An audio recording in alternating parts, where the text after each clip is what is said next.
Good morning, students. As you know, we are doing dissolution of partnership firm. Under this chapter, you have told me that about two problems, that is sum number 30 and 29. So we will solve your problems today. So under this, first sum is 30. L, M and N are partners who are sharing profits in the ratio of 3:2:1, and their balance sheet is as follows. Then adjustments are assets realized, book debts. Book debts होते हैं बेटा हमारे debtors. कौन होते हैं book debts? Debtors, stock, furniture, suspense account. L take over goodwill. L ने क्या take over कर ली है? Goodwill take over कर ली है. Creditors paid. Creditor को payment कर दी 8200 in full settlement means और payment नहीं करनी. लैंड एंड बिल्डिंग किसने ले ली है? एम ने at 13,000 with consent of mortgage subject to loan on mortgage means उसने लोन की पेमेंट करी और क्या ले लिया उसने? Land and building take over कर ली. और रियलाइजेशन एक्सपेंसेस कितने हैं? 3. There was contingent liability. Contingent liability होता है बेटा विच मे और may not rise in future. हो भी सकता है और नहीं भी हो सकता. बिल डिस्काउंटेड है 4500, उसकी कंटिंजेंट लायबिलिटी है, हो भी सकती है और नहीं भी हो सकती. ठीक है. एक्सेप्टर ऑफ द बिल, एक बिल पे करना है आपने, एक बिल एक्सेप्ट किया हुआ है 500 का जिसको आपने पे करना है. इंसॉल्वेंट हो गया है, 50% सिर्फ रिकवर हुए हैं उससे. कितने रिकवर हुए हैं? 50%. मीन्स आपने उसको सिर्फ कितनी पेमेंट करी है? 50% पेमेंट करी है, पूरी पेमेंट नहीं करी. Is it okay? नेक्स्ट है recovered liability of 500 of bill discounted was and not recorded in the books of accounts. कहते एक लायबिलिटी थी 500 की बिल डिस्काउंटेड की, वो डिसऑनर्ड हो गई. क्या होगी? वो डिसऑनर्ड होगी and it is not recorded in the books of accounts. उसको बुक्स ऑफ अकाउंट्स में रिकॉर्ड ही नहीं किया था. मीन्स ना लायबिलिटी साइड पे हमारी थी ही नहीं वो लायबिलिटी. अगर होती तो हमें उसको पे करना ही पड़ना था. अब रिकॉर्डेड भी नहीं थी और हमने उसको पे भी नहीं किया. ओके. नेक्स्ट देखो, सबसे पहले हम कौन सा अकाउंट बनाएंगे? Realisation account. Asset transfer, land and building 15,000, debtors 4,000, stock 14,000, furniture 2200 and suspense 500 and goodwill 5,000. Okay. Now हम लाइबिलिटीज ट्रांसफर करते हैं. क्रेडिटर्स 9,000, लोन 7,000 और प्रोविजन ये वाली कौन सी है? जो डेटर्स की थी 200.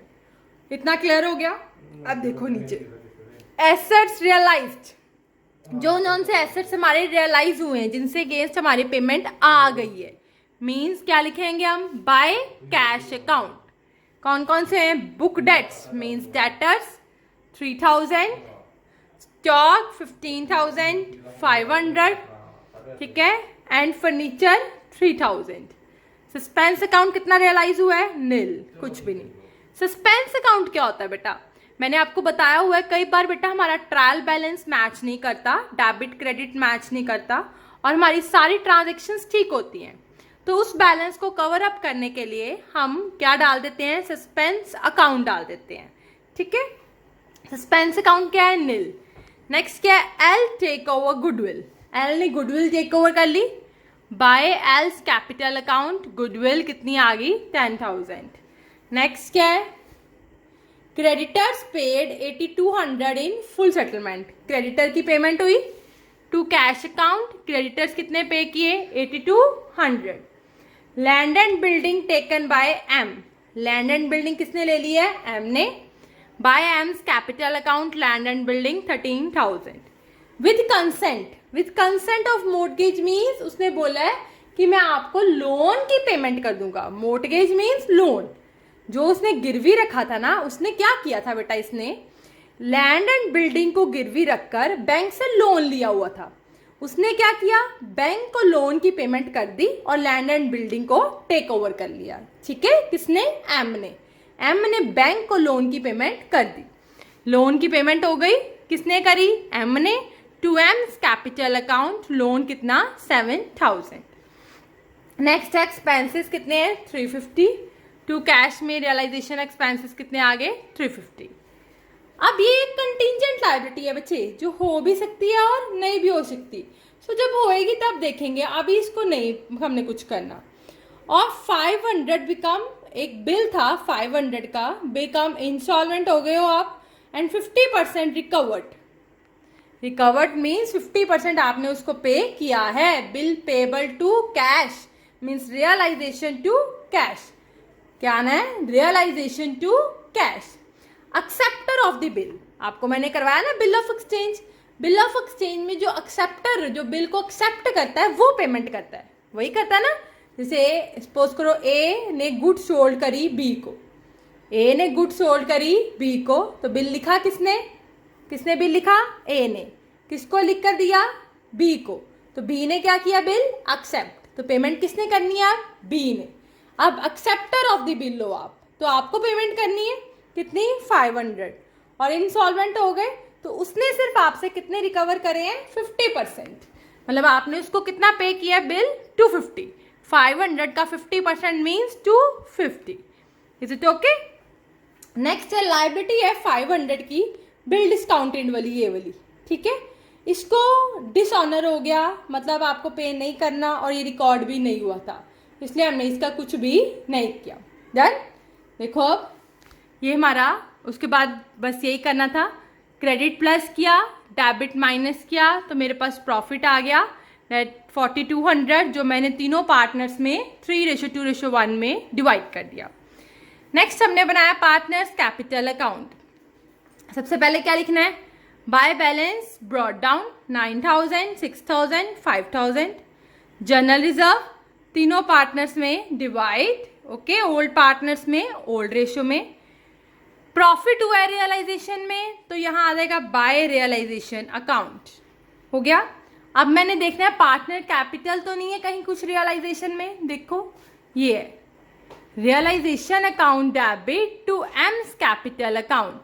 एम कैपिटल में क्या आ जाएगा, बाय रियलाइजेशन अमाउंट, एम में आ गया 7000।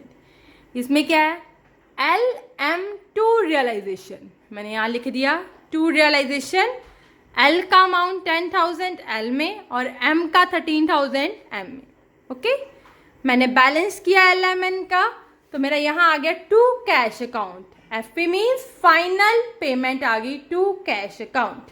आई होप ये आपको क्लियर हो गया हो। नेक्स्ट करते हैं हम, देखो कैश अकाउंट। अब देखो यहाँ पे टू बैलेंस ब्रॉट डाउन नहीं गिवन, देखो कैश नहीं गिवन, तो हम नहीं लिखेंगे, ठीक है। हम ऐसे ही कैश अकाउंट की अमाउंट ढूंढते हैं। देखो यहाँ पे कैश है।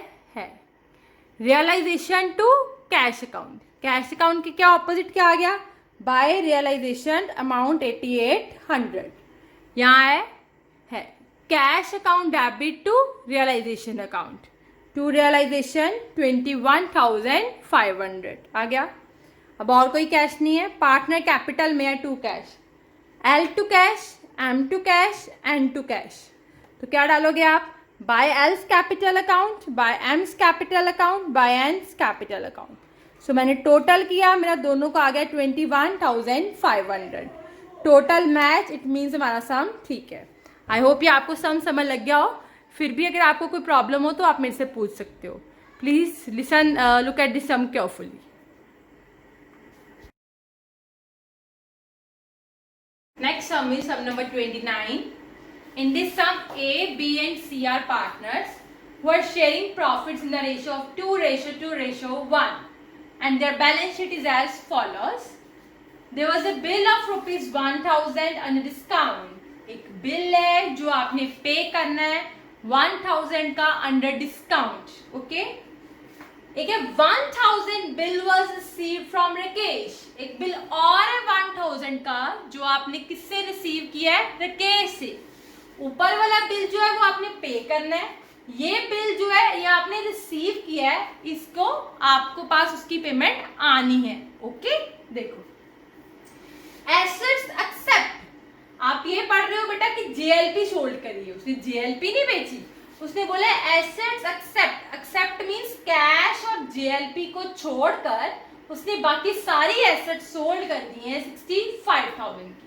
कैश और जेएलपी मीन्स कैश और जेएलपी को छोड़कर स्टॉक, डेटर और प्रेमिसेस उसने सोल्ड कर दिए हैं 65,000 के, ठीक है। जेएलपी की सरेंडर वैल्यू होती है बेटा हमेशा, और वो हमेशा बाय कैश अकाउंट में ही आती है 11,300 आपने जो रिसीव करा। राकेश जिससे आपने बिल रिसीव किया था वो इंसॉल्वेंट हो गया है, वो कहता है मैं सिर्फ आपको 50% रुपीज पे करूंगा, मीन्स आप सिर्फ कितने पैसे रिसीव करोगे 50% रुपीज। क्रेडिटर्स को आपने इतना पे किया, रियलाइजेशन एक्सपेंसेस 3,000। सो हम बनाते हैं, देखो मैं आपको साथ साथ सम करते हैं। मैंने पहले तीनों अकाउंट बनाए, realisation, partners capital and cash account. सबसे पहले देखो लाइबिलिटीज, क्रेडिटर्स यहाँ डाल दिया बाय क्रेडिटर्स, ओके। नेक्स्ट क्या है, रिजर्व फंड, इसको मैंने क्या किया पार्टनर्स कैपिटल में, ओल्ड पार्टनर्स में ओल्ड रेशियो में डिवाइड कर दिया। नेक्स्ट है जेएलपी रिजर्व, ये भी यहाँ डाल देना बाय जेएलपी रिजर्व। कैपिटल है A B C, by balance brought down A B C. Next आओ एसेट साइड पे, सबसे पहले क्या गिवन है कैश, ये क्या आ जाएगा कैश अकाउंट पे to balance brought down. Stock ये हम ट्रांसफर करेंगे टू स्टॉक 16,000, डेटर्स 10,000, प्रोविजन उधर आ जाएगी 500। देन नेक्स्ट जेएलपी, ये भी एसेट ही ट्रांसफर करनी है, कुछ नहीं करना। Premises transfer 30,300।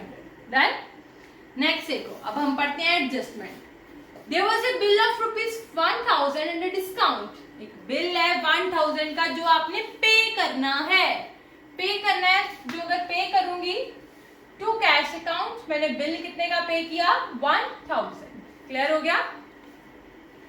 1,000 bill was receive from Rakesh, एक बिल और है 1,000 का जो आपने किससे रिसीव किया है राकेश से। बेटा अगर आप किसी से बिल रिसीव करते हो, एक होता है बिल पेबल वाला, एक होता है रिसीवेबल वाला। अगर आप किसी से बिल रिसीव करते हो तो आपको पैसे आने हैं, आपको पैसे आने हैं, मीन्स किसने आपको पैसे देने हैं आपके डेटर ने। राकेश कौन हो गया आपका डेटर हो गया, जिसने आपको 1,000 रुपीज देने हैं। और वो कहता है नेक्स्ट पढ़ो लास्ट लाइन, राकेश कहता है कि वो इंसॉल्वेंट हो गया, मैं आपको सिर्फ 50% ही दूंगा। 1,000 का वो कितना देगा आपको 50% मीन्स 500 आप उससे रिसीव करोगे। देखो मैंने बाय कैश अकाउंट कितना बिल रिसीव किया आपने 500 हो गया। Next assets except cash and JLP, cash और जेएलपी को छोड़कर बाकी आपने सारी एसेट सोल्ड कर दी हैं 65,000 की। यहाँ आ गया बाय कैश अकाउंट, कितनी एसेट्स आपने सोल्ड करी है 65,000 की। डन। जेएलपी वॉज सरेंडर्ड, बेटा हमेशा आपने यहाँ पे जो लिखना ना, चाहे यहाँ रिजर्व हो चाहे यहाँ पे भी जेएलपी हो, आपको इससे कोई मतलब नहीं है। आपने बाय कैश अकाउंट में जेएलपी की सरेंडर वैल्यू लिखनी है बस, ठीक है। अब जेएलपी की सरेंडर वैल्यू गिवन थी 11,300, आपने बाय कैश में लिख दी, तीनों का टोटल किया तो यहाँ पे आ गया। ओके आप देखो लास्ट में क्रेडिटर्स पे किए और रियलाइजेशन एक्सपेंसेस पे किए। टू कैश में क्रेडिटर्स और रियलाइजेशन एक्सपेंसेस तीनों को प्लस किया 23,500। देखो हमारी सारी आइटम्स हो गई हैं, ठीक है बच्चे। अब हमने बैलेंस किया तो मेरे पास क्या आ गया profit, to profits transfer to partners capital account, old partners में ओल्ड रेशियो में डिवाइड कर दिया। कौन से रेशियो में मैंने डिवाइड किया 2:2 एंड 1। नेक्स्ट अब हमने पार्टनर कैपिटल का ब्रॉट डाउन डाल दिया, जनरल रिजर्व डाल दिया।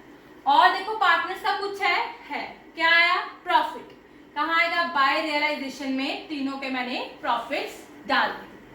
ओके बैलेंस किया ए का तो इधर आया टू कैश अकाउंट, बी का भी इधर, सी का भी इधर, फाइनल पेमेंट कर दी इनको।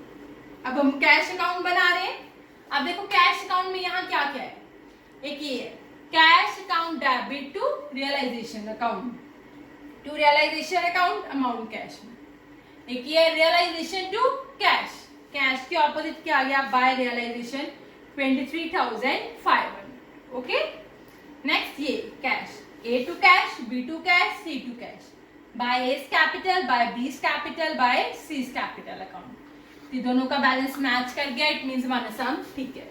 एक बार बेटा आप सम को ध्यान से देख लो, अगर आपको अभी भी कोई प्रॉब्लम है तो प्लीज ये दोनों सम्स मेरे से पूछ लेना। थैंक यू बेटा।